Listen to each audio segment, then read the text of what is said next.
madaxweynihii maamulka Khaatumo Dr. Cali Khaliif Galayd nabadqab ku soo gaadhay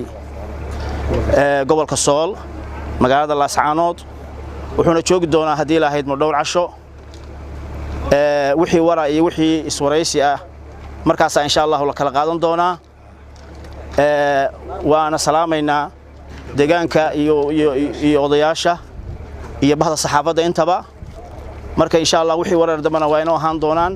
idinkuna waad mahadsantihiin madaxweynihina waa inoo joogaa Sooliya Sanaag